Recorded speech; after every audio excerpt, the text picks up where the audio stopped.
Il y a des moments où la vie te lance des épreuves qui semblent insurmontables. Des jours sombres, des doutes, des murs trop hauts, trop durs.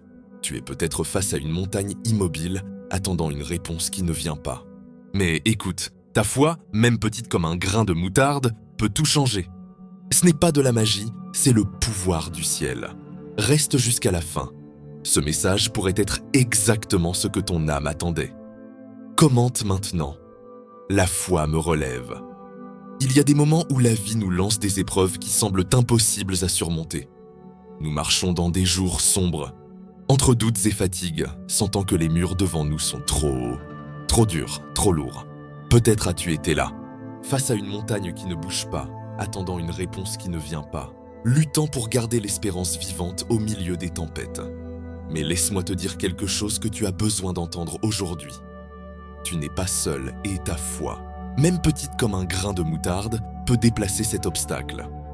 Oui, la vraie foi a un pouvoir qui ne vient pas du monde, mais du ciel, un pouvoir qui ne recule pas, qui ne se rend pas cède, qui, quand il s'active, déclenche des miracles. Je t'invite à commenter la phrase puissante suivante comme une déclaration de victoire. La foi me relève. Maintenant, prépare ton cœur parce que ce qui suit pourrait être exactement ce que ton âme attendait. Et crois-moi, la fin de cette réflexion pourrait être le moment le plus spécial de tous. Alors ça vaut la peine de rester jusqu'à la fin. Qu'est-ce que la foi et pourquoi est-elle si puissante? Commençons par l'essentiel, par le plus profond. Comprendre vraiment ce qu'est la foi.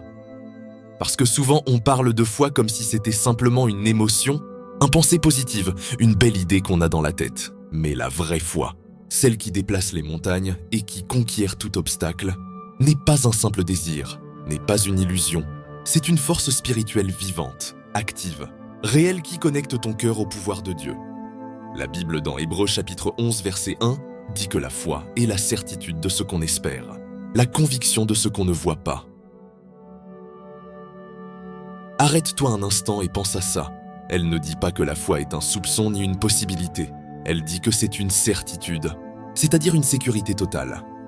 Et elle dit aussi que c'est une conviction, c'est-à-dire une fermeté absolue, même quand il n'y a pas de signe visible que quelque chose va changer. La foi, c'est croire de tout son cœur quand les yeux ne voient jamais rien. Quand tout semble te dire que c'est impossible, mais toi tu continues à croire que oui, parce que tu sais en qui tu as confiance. Et c'est là que commence le pouvoir de la foi. Parce que pendant que la peur paralyse, la foi active. Pendant que le doute retarde, la foi propulse. Pendant que la logique humaine s'arrête aux limites, la foi voit au-delà. Parce qu'elle ne se base pas sur ce que l'homme peut faire, mais sur ce que Dieu a promis qu'il fera. La foi te pousse à agir, à déclarer, à avancer, même si tu sens que tu n'as pas de force, parce qu'il ne s'agit pas de ton pouvoir, mais du pouvoir de celui en qui tu crois. Pense un instant aux grands hommes et femmes de la Bible.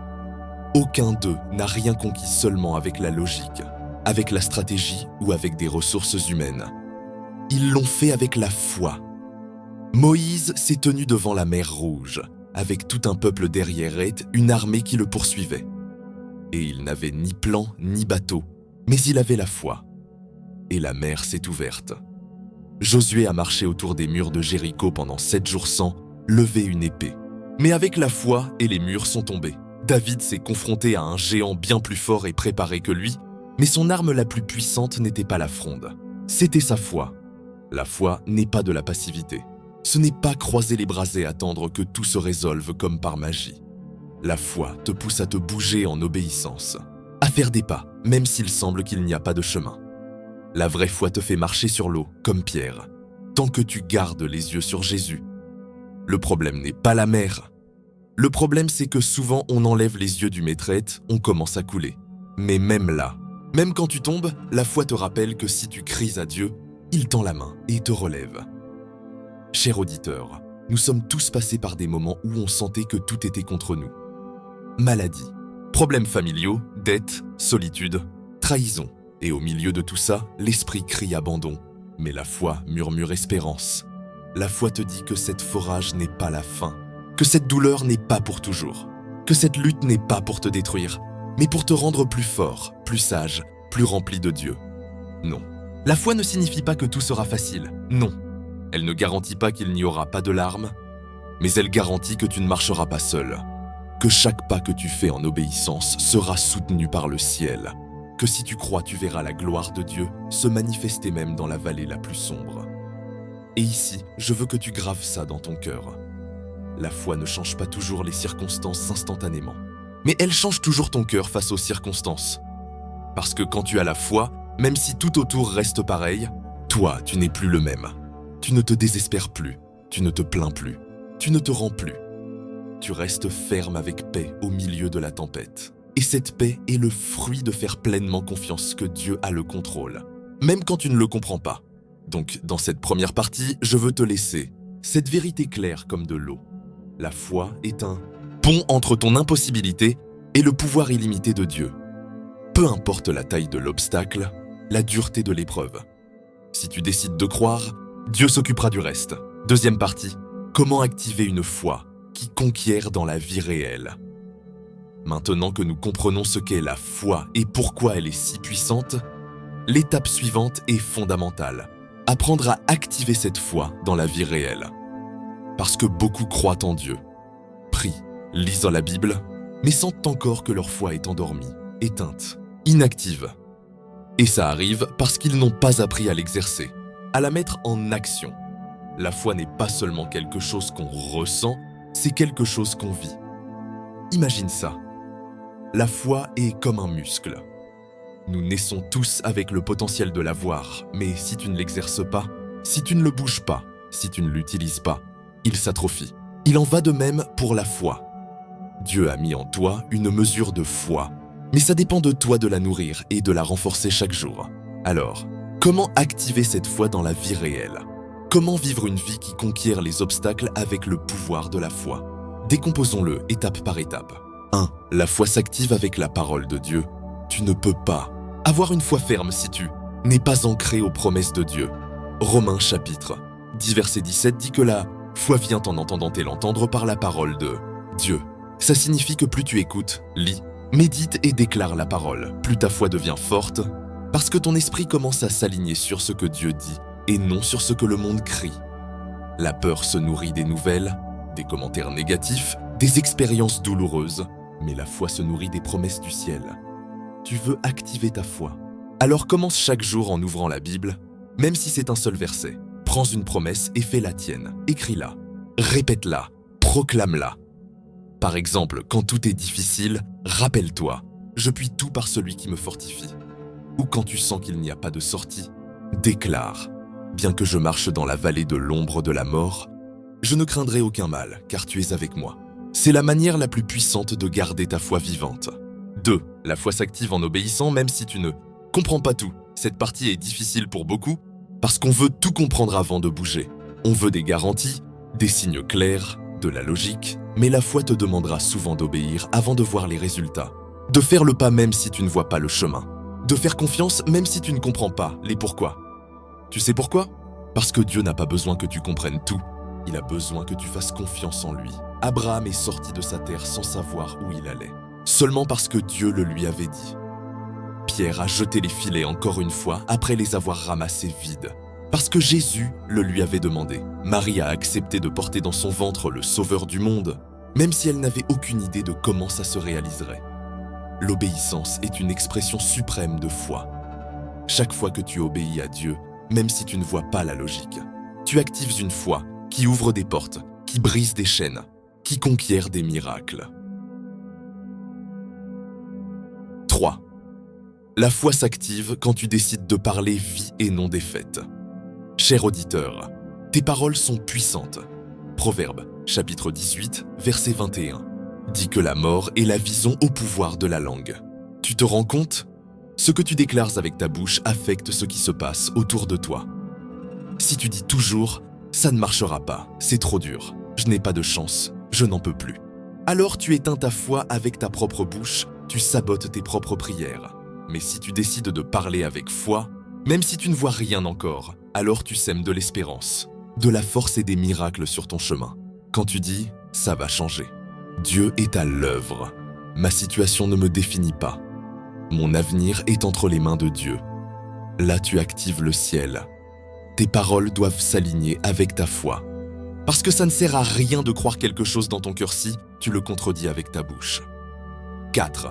La foi s'active quand tu décides de rester ferme au milieu de l'attente. Et ici, on entre dans un point clé, parce que souvent notre foi commence forte, mais s'affaiblit dans le processus. Et c'est que pour nous tous attendre est dur. On veut des résultats rapides, des solutions immédiates. Mais Dieu travaille dans les processus et souvent ce qu'il fait en toi est plus important que ce qui ne se voit pas encore. Dehors, la foi qui conquiert est celle qui ne se rend pas pendant l'attente. C'est celle qui continue à croire, même si passent les jours, les semaines, les mois. C'est la foi de Joseph qui a été vendu, calomnié, emprisonné, mais n'a jamais perdu la confiance. C'est la foi d'Anne qui a prié pour un fils pendant des années, mais n'a jamais cessé de plier les genoux. C'est la foi d'Élie qui a vu un petit nuage de la taille d'une ménée, savait déjà que la pluie venait. C'est cette foi que Dieu récompense, celle qui résiste, qui persiste, qui ne s'éteint pas. 5. La foi s'active quand tu comprends que ta faiblesse n'est pas un obstacle, mais une opportunité pour voir la force de Dieu. Peut-être as-tu pensé « Je n'ai pas une foi si grande, ma foi est faible, je ne suis pas comme les grands hommes de la Bible. » Mais laisse-moi te dire quelque chose de puissant. Dieu n'a pas besoin que ta foi soit grande, il a besoin qu'elle soit réelle. Jésus a dit que si tu avais la foi comme un grain de moutarde, tu pourrais déplacer des montagnes. C'est-à-dire qu'une foi petite mais authentique suffit pour ouvrir les cieux. Et en plus, dans ta faiblesse, c'est là que Dieu se glorifie le plus. Parce que quand tu n'en peux plus, quand tu ne sais plus comment continuer, c'est là qu'il entre avec son pouvoir. La foi, ce n'est pas se sentir fort tout le temps. La foi, c'est continuer à avancer, même si tu te sens faible, en sachant que celui qui te soutient est plus grand que tout ce que tu affrontes. Alors ne te punis pas d'avoir des moments de doute, de fatigue ou de larmes. L'important c'est que même avec tout ça, tu continues à croire, parce que chaque pas que tu fais en foi, même petit, compte. Chaque prière, chaque parole d'encouragement, chaque décision de ne pas te rendre construit ta victoire. 3e partie, la foi qui transforme ton entourage.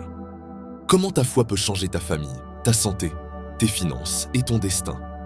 Jusqu'à maintenant, nous avons parlé de comment la foi se définit, de comment elle s'active, de comment elle se nourrit, mais maintenant, nous allons entrer dans une des vérités les plus puissantes et révélatrices.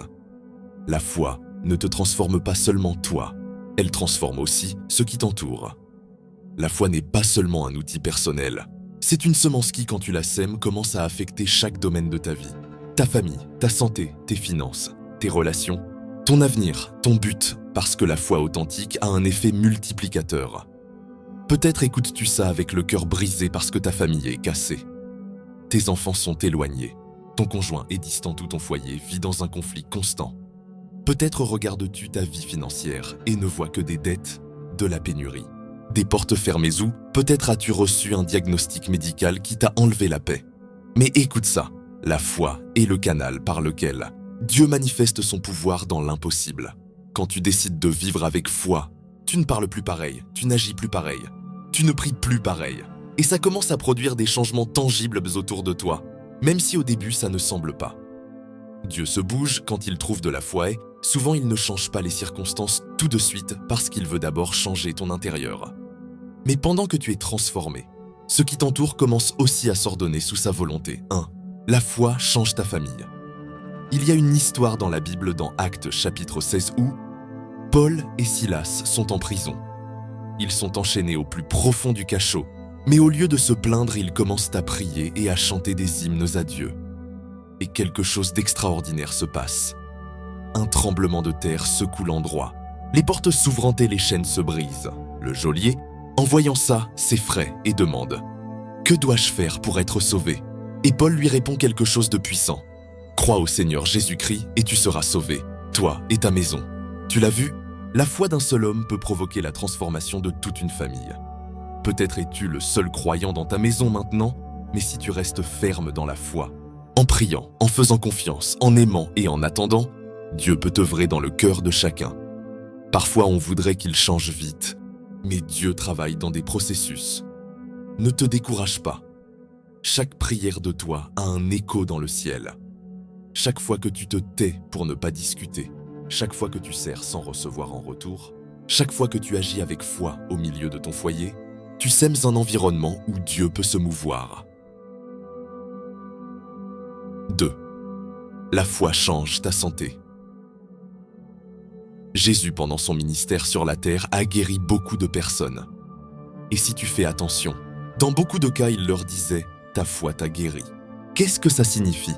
Qu'il y avait une connexion entre ce qu'ils croyaient et ce qu'ils recevaient. Ce n'est pas de la magie, ce n'est pas de la manipulation spirituelle, c'est le principe divin que la foi active le pouvoir de Dieu dans le physique. Bien sûr, on ne dit pas que toute guérison dépend de toi, parce que Dieu est souverain. Mais c'est vrai qu'une foi active et constante ouvre des portes pour que le ciel intervienne. La foi te donne la paix, et la paix affecte même ton corps. Le stress, l'anxiété, la peur rendent malade. Mais la confiance en Dieu fortifie tes os, ton système, ton esprit, ton repos. Il y a des témoignages puissants de personnes qui, même avec des maladies terminales, ont décidé de s'accrocher à Dieu avec foi, n'ont pas seulement reçu la guérison physique, mais une transformation totale dans leur être intérieur. Parce qu'il y a des fois où Dieu guérit le corpset, d'autres fois, il guérit le cœur. Mais dans les deux cas, la foi est le pont. 3. La foi change tes finances. C'est très important, nous vivons dans un monde où l'inquiétude pour l'argent est constante. Les dettes, l'inflation, la pénurie, les dépenses inattendues, tout ça génère de l'anxiété. Mais c'est là qu'une foi vivante fait la différence. Parce que la foi t'apprend que Dieu est ton pourvoyeur, pas ton emploi, pas le gouvernement, pas l'économie. La foi t'aide à faire confiance que le ciel ne fait pas faillite, que les promesses de provision sont toujours valables et que si tu cherches d'abord le royaume de Dieu, tout le reste viendra par surcroît. La Bible est pleine d'exemples. Une veuve qui n'avait qu'un peu de farine et d'huile, mais en obéissant avec foi, a vu sa provision ne pas s'épuiser pendant toute la sécheresse. Ou le cas des 5 pains et 2 poissons qui ont nourri des milliers. Pourquoi? Parce que là où il y a la foi, Dieu multiplie. Là où il y a gratitude et obéissance, le peu devient beaucoup. La foi change aussi ta façon de gérer. Elle te rend plus sage, plus responsable, plus généreux. Et quand tu es fidèle dans le peu, Dieu te confie le beaucoup. Alors ne vois pas la foi comme quelque chose de mystique, mais comme une clé qui ouvre des portes, même dans tes finances. 4. La foi change ton destin. Cher auditeur, c'est profond parce que peut-être tu crois que tout est déjà écrit, qu'il n'y a plus de sortie, que ton passé t'a trop marqué pour avoir un avenir différent, mais c'est un mensonge. Ton histoire n'est pas condamnée par tes erreurs, mais peut être rachetée par ta foi. La foi change les destins. Elle l'a fait avec Moïse, qui est passé de fugitif à libérateur. Elle l'a fait avec Rahab, qui est passé de prostituée à héroïne de la foi. Elle l'a fait avec Paul, qui est passé de persécuteur à apôtre, et elle peut le faire avec toi. Peut-être ne vois-tu pas le chemin, mais Dieu oui, peut-être ne vois-tu que des ruines, mais Dieu voit des fondations pour construire quelque chose de nouveau. Quand tu décides de croire, même si tout le reste dit non, tu réécris ton histoire avec l'encre de l'espérance. La foi, ce n'est pas nier ce qui s'est passé, c'est croire en ce qui vient. C'est comprendre que même si tu as été abattu, Dieu peut te relever et te donner un but plus grand que ce que tu imaginais. Te rends-tu compte du pouvoir qu'a une foi vivante? Ce n'est pas seulement un sentiment, c'est une semence qui transforme tout ce qu'elle touche. Si tu décides de marcher en foi, non seulement toi tu changeras, ta maison changera, ton esprit changera, tes décisions changeront. Ta vie entière sera redirigée vers le but que Dieu a rêvé pour toi. 4e partie. Quand la foi est mise à l'épreuve, comment rester ferme au milieu du silence? Le douleur et l'attente. Nous arrivons ici à une des parties les plus profondes de ce chemin de foi, les moments d'épreuve. Parce que oui, cher auditeur, il y a des saisons où tout ce que tu croyais, tout ce que tu espérais, tout ce que tu rêvais semble vaciller. Ces saisons où les prières semblent sans réponse, où les cieux semblent fermés, où ton âme crie et n'entend pas d'écho. Et alors surgit une question que beaucoup avons faite avec des larmes. Où est Dieu quand je sens que je n'en peux plus? D'abord, tu dois comprendre quelque chose de vital. Dieu ne garde pas le silence parce qu'il t'a abandonné, mais parce qu'il forme quelque chose en toi qui ne peut pas être construit autrement. Le silence de Dieu n'est pas absence, c'est formation. Comme un maître garde le silence pendant l'examen, le Seigneur reste aussi silencieux à certains moments, parce qu'il t'a déjà donné les outils 7, maintenant il attend de voir comment tu les utilises. Il ne sait pas aller, il travaille seulement dans l'invisible. La foi la plus pure n'est pas celle qui s'exprime quand tout va bien, mais celle qui reste ferme quand tout va mal. Il est très facile de déclarer qu'on fait confiance en Dieu quand il y a provision, quand il y a santé, quand il y a paix. Mais la foi qui conquiert vraiment est celle qui décide de croire même quand rien n'a de sens. C'est celle qui se lève quand l'âme veut rester couchée. C'est celle qui adore quand le cœur est brisé. C'est celle qui continue à faire confiance quand il n'y a pas de signe visible. Quelque chose va s'améliorer. Dans ces moments, la foi devient ton encre, pas une émotion, mais une décision ferme de ne pas lâcher Dieu. Parce que même si les sentiments vont et viennent, la foi qui conquiert ne se base pas sur les émotions, mais sur des convictions. Tu peux pleurer, tu peux te sentir faible, tu peux te poser 1000 questions, mais non. Ne lâche pas, accroche-toi même avec la dernière force que tu as. Parce que Dieu voit ta persévérance et il honore ceux qui ne le lâchent pas au milieu du processus. Te souviens-tu de Job, un homme juste qui a tout perdu? Enfant, bien, santé. Et pourtant il a dit quelque chose qui a ébranlé le ciel. Même s'il me tue, j'espérerai en lui. Te rends-tu compte? C'est ça la foi. Pas parce qu'il comprenait tout, mais parce qu'il faisait confiance au caractère de Dieu. Job savait que son histoire n'allait pas finir en tragédie, même s'il traversait une des saisons les plus sombres de sa vie. Et à la fin, Dieu a restauré tout ce qu'il avait perdu, beaucoup plus abondamment que ce qu'il avait imaginé. Cher auditeur, quand la foi est mise à l'épreuve, ton caractère l'est aussi. Dans ces moments se définit si ta foi était une émotion passagère, une conviction profonde. Et oui, il est valide de sentir peur, frustration, fatigue. Dieu n'attend pas que tu sois parfait. Il attend que tu sois réel. Il ne s'éloigne pas quand tu pleures, il se rapproche. La foi n'élimine pas la douleur, mais lui donne un sens. Elle n'efface pas la lutte, mais te rappelle que la victoire ne dépend pas de tes forces, mais de qui marche avec toi. Maintenant, fais très attention à ça. Ce qui semble un retard est souvent une préparation. Il y a des portes qui ne s'ouvrent pas parce que ton caractère est encore en formation. Il y a des promesses qui tardent parce que Dieu aligne des circonstances que tu ne peux pas voir et s'il te les donnait avant l'heure, elles pourraient te détruire. Il ne veut pas te donner des bénédictions que tu n'es pas prêt à gérer. C'est pourquoi l'attente fait partie du processus et ta foi doit rester ferme, même si tout en toi veut se rendre. C'est dans ces étapes que tu dois retourner à l'autel. Je ne parle pas d'un lieu physique, mais du lieu secret de ton âme où toi et Dieu vous rencontrez. Là tu renouvelles tes forces, là tu pleures si nécessaire, là tu repos, là tu réentends sa voix même si c'est dans le silence. Ce n'est pas facile, mais c'est là que se forge la foi qui conquiert. Parce qu'après chaque longue nuit arrive toujours l'aube. Et la foi est la certitude que cette aube arrivera, même si tu ne vois pas encore un rayon de lumière. Et si aujourd'hui tu traverses une épreuve, une perte, une étape de douleur, je veux te dire ça de cœur. Dieu n'a pas fini avec toi. Ce que tu vis n'est pas le point. Final point, c'est seulement une virgule dans l'histoire qu'il écrit. Ta vie a encore des chapitres de gloire devant. Ce qui te fait mal maintenant sera demain ton témoignage. La larme qui tombe aujourd'hui sera la semence de la victoire qui viendra. Reste, résiste, crois, parce que si tu le fais, tu verras Dieu faire ce que toi seul tu ne pourrais pas. Tu verras comment il transforme les cendres en beauté, le désert en jardin, l'obscurité en clarté. 5e partie, la foi qui non seulement conquiert, mais inspire et relève les autres. Jusqu'à maintenant, nous avons parlé de comment la foi transforme ton intérieur, ton entourage, tes circonstances et ta relation avec Dieu. Mais il y a une dimension de la foi aussi puissante que les précédentes 7 qu'on passe souvent sous silence. La foi qui édifie les autres, qui relève, qui soutient, qui inspire les autres à ne pas se rendre. Cher auditeur, quand Dieu renforce ta foi, ce n'est pas seulement pour toi. C'est pour qu'avec cette même foi qui t'a soutenu, tu puisses tendre la main et relever quelqu'un d'autre. Parce que la vraie foi, celle qui a traversé des tempêtes, qui a supporté des épreuves, qui a vaincu la peur, ne se garde pas en silence. Elle devient lumière pour ceux qui marchent encore dans l'obscurité. Elle devient consolation pour ceux qui sont brisés. Elle devient témoignage pour ceux qui ne croient plus qu'il y a d'espérance. Peut-être ne t'en es-tu pas rendu compte, mais ton histoire compte. Tes cicatrices parlent. ton témoignage a de la valeur.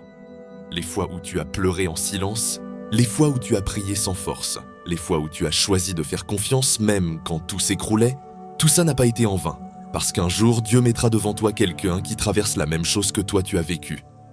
Et toi, avec l'autorité que donne d'avoir marché cette vallée, tu pourras lui dire « Moi aussi j'y étais, mais Dieu ne m'a pas lâché. Moi aussi j'ai pensé que je n'y arriverais pas, mais me voici par sa grâce. » Et cette parole, cette vérité dite avec foi, peut être le phare dont quelqu'un a besoin pour continuer. Parfois, on pense que pour aider les autres, il faut des titres, des plateformes, des micros, mais non. Ce qu'il faut, c'est une foi vivante, réelle, qui a été éprouvée et est restée.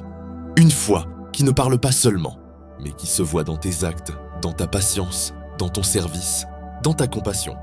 Parce qu'il y a des personnes qui ne liront jamais une Bible, mais liront ta vie. Et si ta foi est visible, si ton espérance est contagieuse, si ta confiance en Dieu est ferme, alors ta vie devient un message vivant.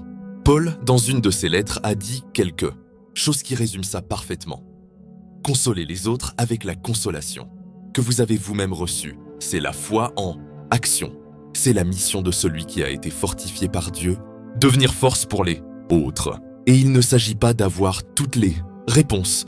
Il s'agit de montrer que même avec des questions, tu continues à croire. Même avec des blessures, tu continues à marcher. Même avec de la douleur, tu continues à adorer. C'est ça qui inspire, c'est ça qui relève, c'est ça qui transforme. Maintenant, tu n'as pas besoin d'attendre, d'avoir une vie parfaite pour commencer à aider. Tu n'as pas à attendre d'avoir tout résolu pour commencer à parler de foi.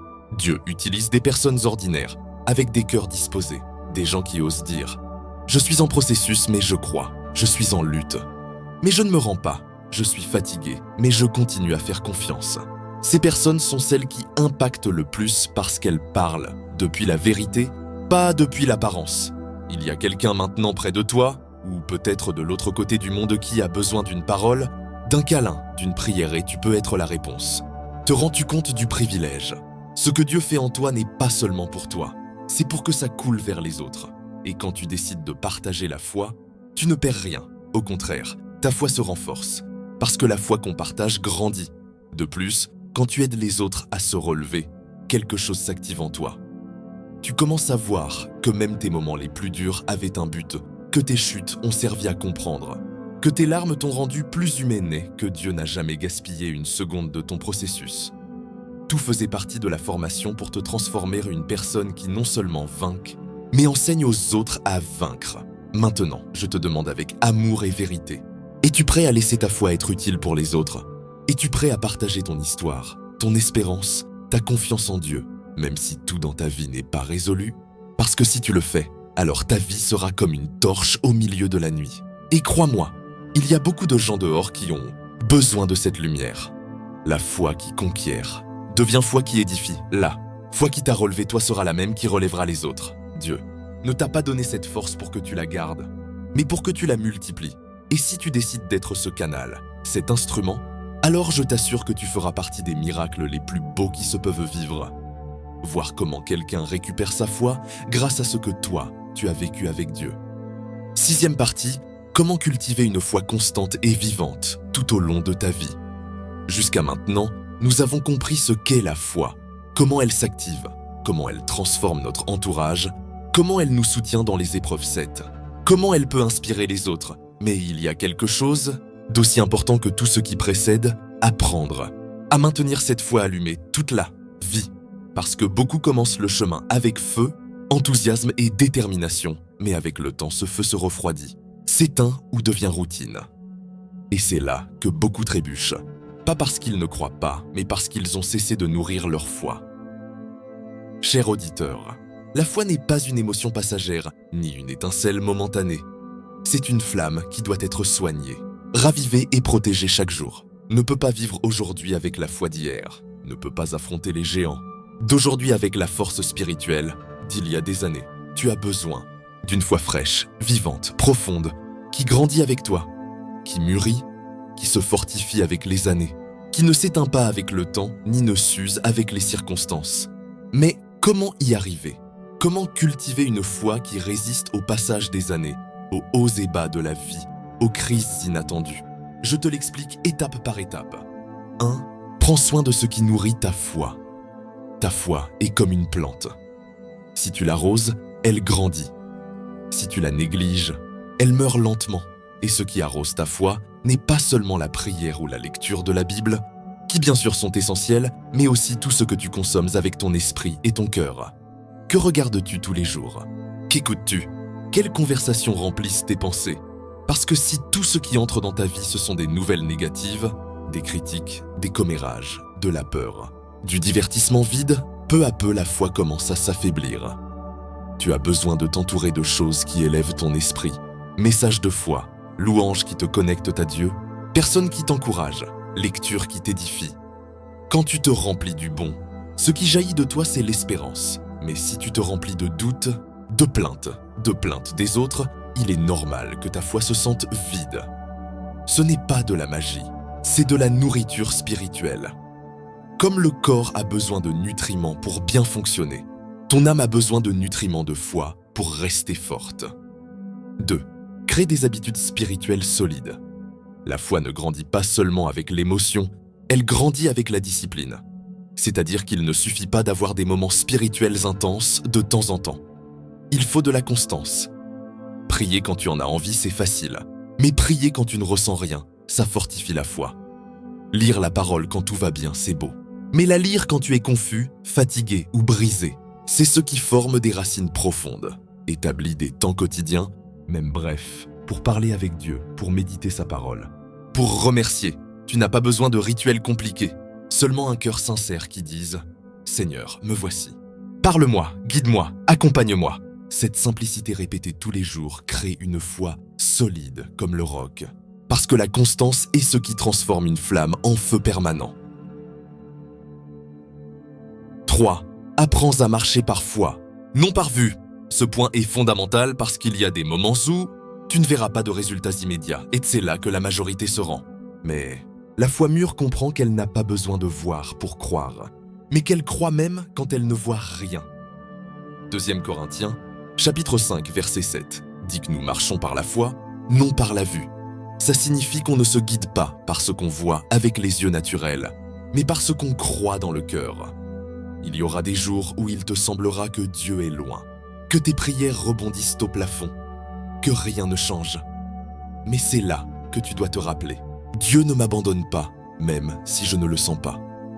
Dieu œuvre même si je ne le vois pas. Et chaque fois que tu décides de marcher par foi et non par émotion, ton âme se fortifie comme l'acier, parce que tu fais confiance à l'invisible et c'est précisément ce qui plaît à Dieu. 4. Entoure-toi de personnes qui marchent aussi en foi. La foi est personnelle. Oui, mais aussi communautaire. Nous ne sommes pas appelés à marcher seuls. Nous avons besoin de personnes qui nous relèvent quand on tombe, qui nous rappellent ce que Dieu a dit quand on l'oublie, qui prient avec nous quand on n'a plus de force.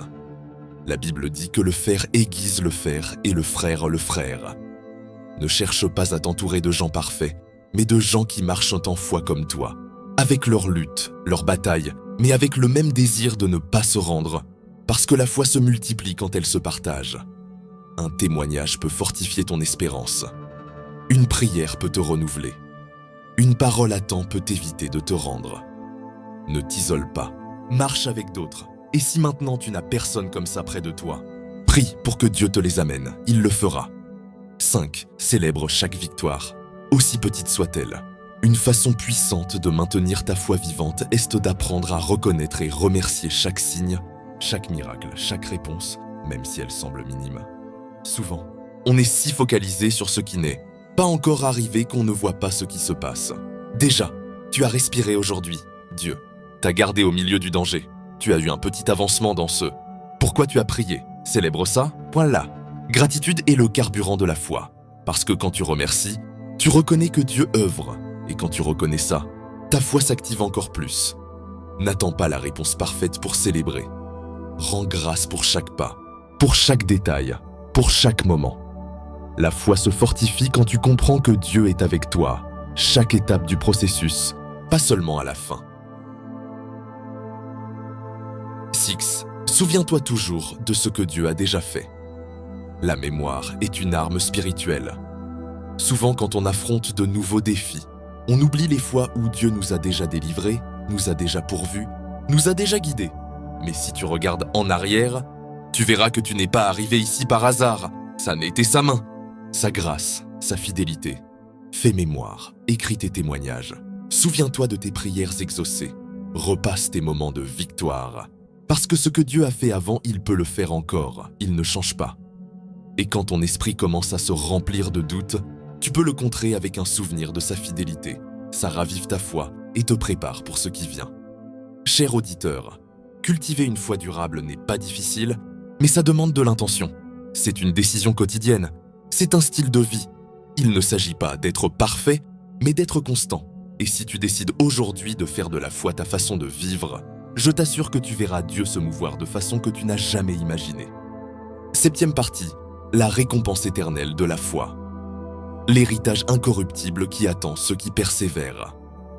Cher auditeur, jusqu'à ce point nous avons marché par les sentiers profonds de la foi. Sa définition, son activation, sa capacité à transformer ton entourage, son pouvoir à te soutenir dans l'épreuve et son influence à édifier les autres.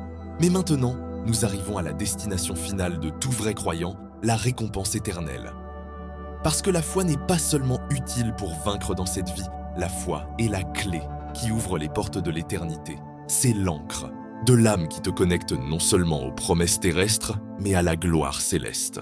Regarde, nous vivons dans un monde où tout passe, tout vieillit, tout s'use, les possessions se perdent, les relations changent, la santé se détériore, les accomplissements s'effacent, mais la foi en Dieu est la seule chose qui transcende le temps. Parce que celui qui vit par foi ne construit pas seulement pour cette terre, mais pour une patrie éternelle. Et ça, cher auditeur, c'est ce qui donne un vrai sens à ton chemin.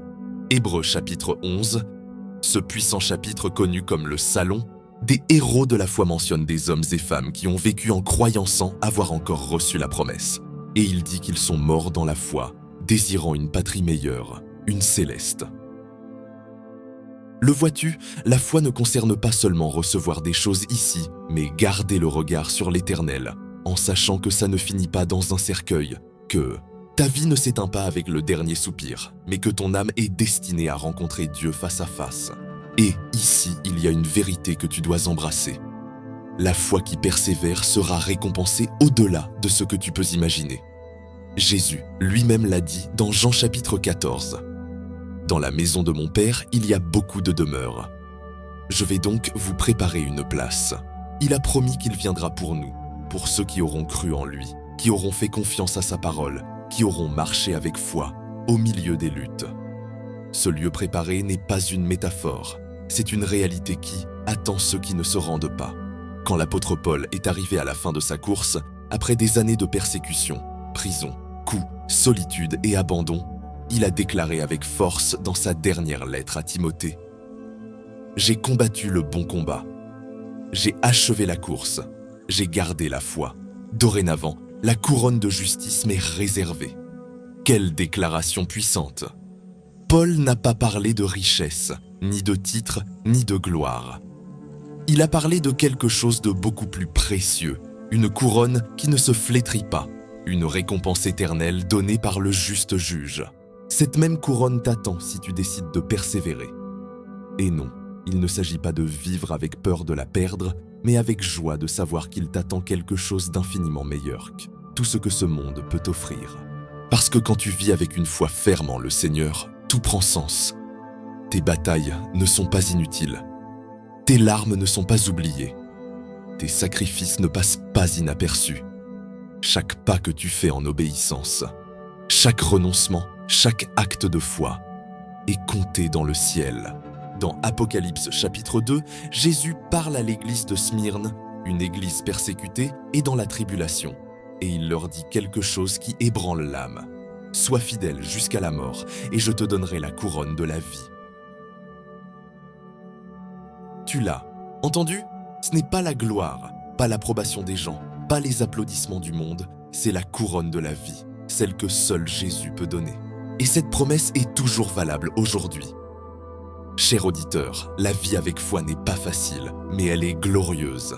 Elle ne te promet pas le confort, mais le but. Elle ne t'exempte pas de la douleur, mais t'assure la victoire. Elle ne t'enlève pas la croix, mais te montre qu'après Golgotha vient la résurrection. Alors si tu es fatigué, si tu as senti que ta foi s'affaiblit, souviens-toi de ça. La course ne finit pas ici. Cette terre n'est que le début. Tad ici, fa. Vraie maison est au ciel, où il n'y aura plus de pleurs, ni douleur, ni mort, ni séparation. Et pendant que nous arrivons à ce jour glorieux, chaque journée en foi est une opportunité de nous préparer, de briller, de grandir, de servir, d'aimer, parce que la foi vivante ne regarde pas seulement le ciel, elle transforme aussi la terre à chaque pas. C'est-à-dire que pendant que tu attends l'éternité, tu fais de ce monde un lieu meilleur avec ta lumière, ton espérance, ton exemple, ton témoignage. Et quand arrivera ce moment où tu finiras ta course, quand tes yeux se fermeront à ce monde et s'ouvriront à l'éternité, tout vaudra la peine. Chaque prière, chaque pas d'obéissance, chaque décision de ne pas te rendre, chaque parole d'encouragement que tu as donnée, chaque larme versée en silence, tout sera récompensé et tu entendras ces parolets que tout croyant désire entendre. Bien, bon serviteur et fidèle. Dans le peu tu as été fidèle, dans le beaucoup je te mettrai. Entre dans la joie de ton Seigneur. 8e partie, la foi qui vainc la peur. Comment la confiance en Dieu bat tes plus grandes peurs. S'il y a quelque thing qui bloque la foi plus fort que tout, c'est la peur. La peur paralyse, obscurcit l'esprit, affaiblit la volonté, éteint l'espérance. Mais la peur, cher auditeur, ne vient pas de Dieu.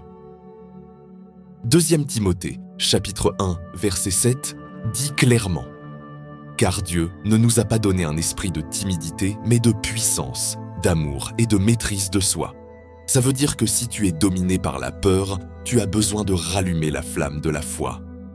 Beaucoup vivent tourmentés par la peur de l'échec, du rejet, de la pénurie, de la maladie, du futur, de la solitude, de la douleur, de la mort. Et même s'ils ne le disent pas à voix haute, cette lutte est là tous les jours en leur volant la paix, sabotant leurs décisions et leur enlevant la joie de vivre. Mais écoute ça. La vraie foi ne nie pas que la peur existe, mais l'affronte avec une vérité plus grande. Dieu est avec toi. Quand tu as la foi, la peur ne disparaît pas comme par magie, mais perd du pouvoir sur toi. Pourquoi ? Parce que tu ne marches plus avec tes propres forces, mais avec la confiance que le Dieu Tout-Puissant va devant toi, comme un guerrier. Et si Dieu va devant toi, qui contre toi ? S'il a ouvert la mer pour que son peuple marche, ne pourra-t-il pas ouvrir un chemin au milieu de ton chaos ? S'il a fermé la gueule des lions pour protéger Daniel, ne pourra-t-il pas te protéger au milieu de ta crise ? Voyons quelques exemples bibliques pour comprendre comment la foi vainc la peur de façon pratique. 1. La foi vainc la peur du rejet. Pense à Moïse. Il a dit lui-même à Dieu qu'il ne savait pas bien parler, qu'il n'était pas le meilleur candidat, que le peuple ne l'écouterait pas. Au fond, Moïse avait peur d'être rejeté, de ne pas être à la hauteur. Et peut-être toi aussi tu t'es senti comme ça, en pensant que tu n'es pas assez, que personne ne te valorisera, que tu vas échouer. Mais Dieu n'a pas choisi Moïse pour sa capacité, mais pour sa disponibilité. Et il fait la même chose avec toi.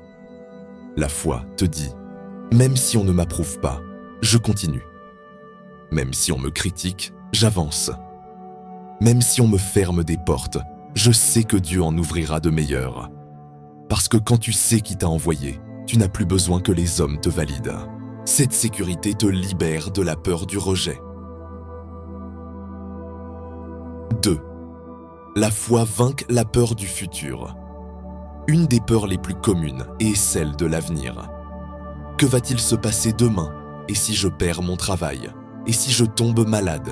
Et si je n'atteins pas mes rêves? Et si tout va mal? Mais c'est là que la foi entre en force, en te rappelant que ton futur n'est pas entre les mains du hasard, ni du système, ni de tes erreurs, mais entre les mains de celui qui a tout conçu. Proverbe chapitre 3 dit « Confie-toi en l'Éternel de tout ton cœur, ne t'appuie pas sur ta sagesse. Reconnais-le dans toutes tes voies, et il aplanira tes sentiers. » Le vois-tu? La foi ne te garantit pas un chemin sans courbe, mais te garantit que Dieu l'aplanira à son temps. Tu n'as pas besoin d'avoir tout résolu pour avancer. Tu as seulement besoin de faire confiance que Dieu travaille déjà pour toi. 3. La foi vainc la peur de la perte.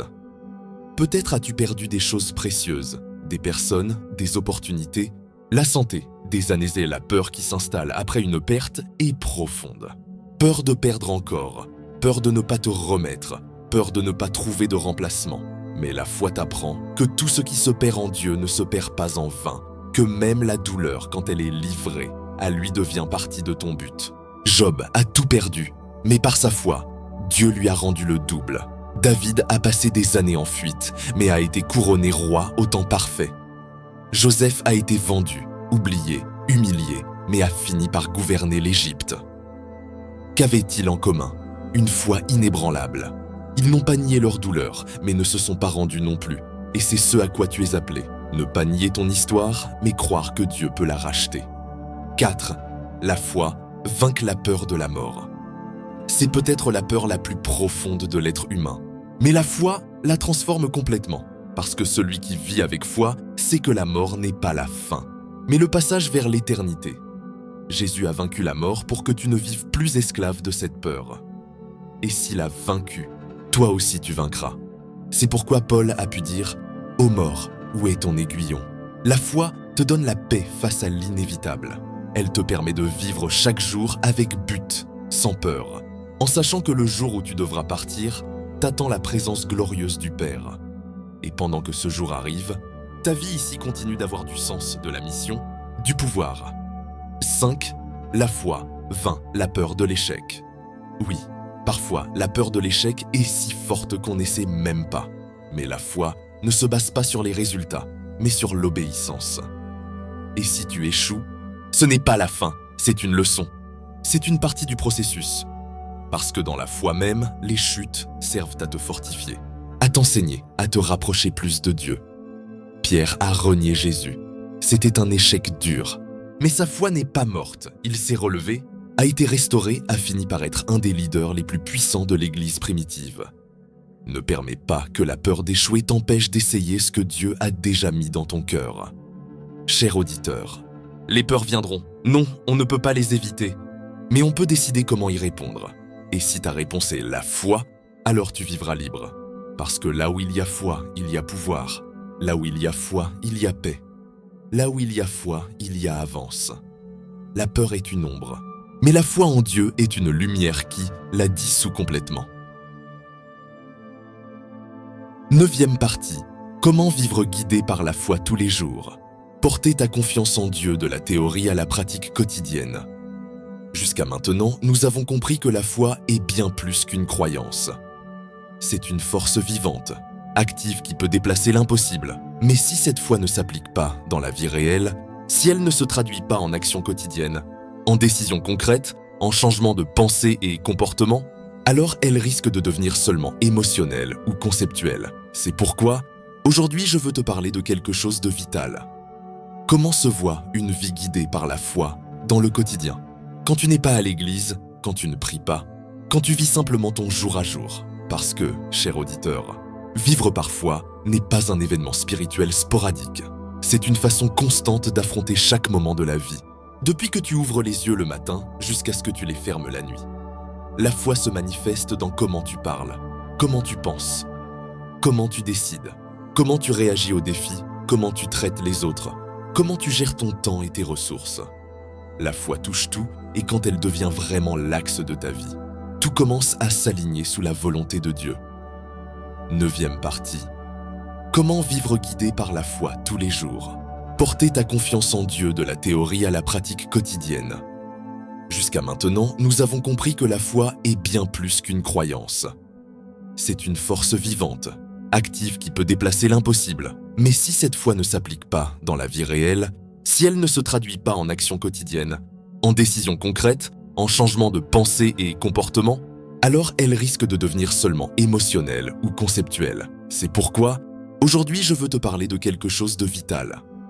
Comment se voit une vie guidée par la foi dans le quotidien?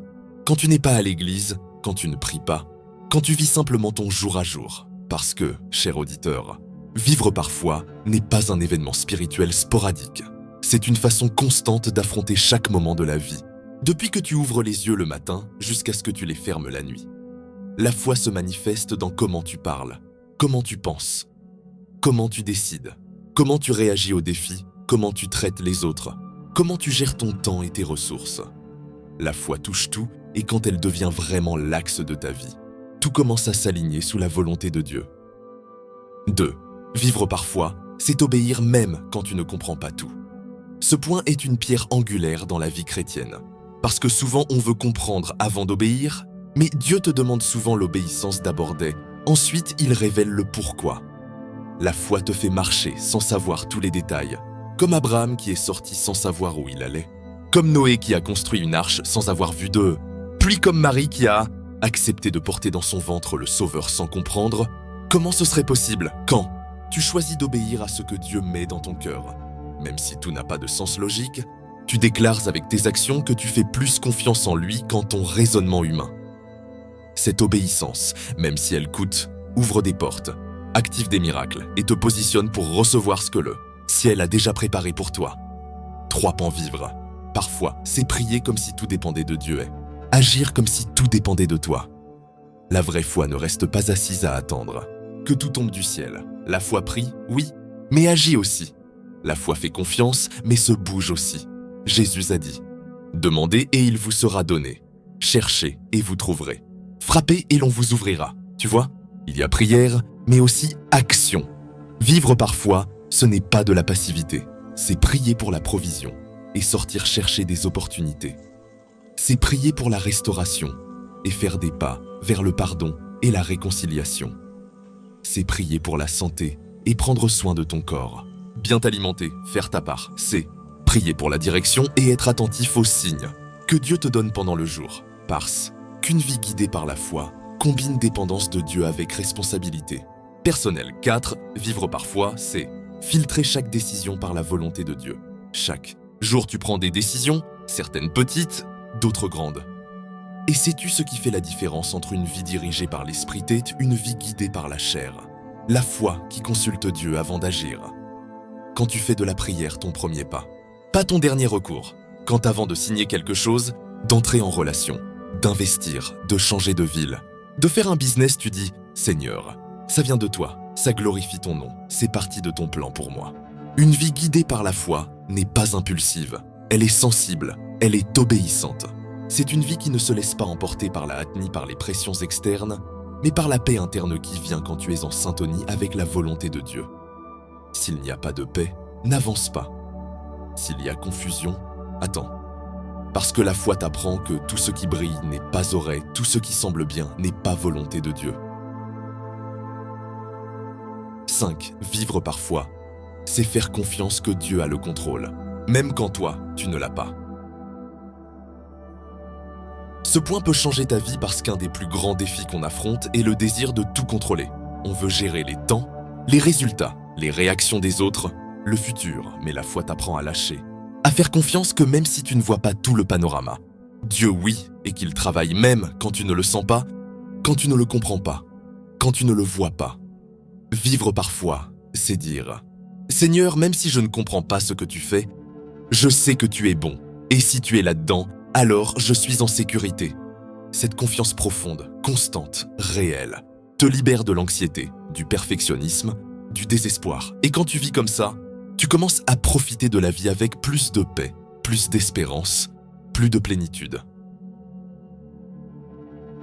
6. Vivre par foi, c'est ne pas vivre dans le passé, ni être esclave du futur, mais marcher avec but dans le présent. La vraie foi te centre, ne te laisse pas attacher à ce qui a été, ni perdu dans ce qui n'est pas encore arrivé.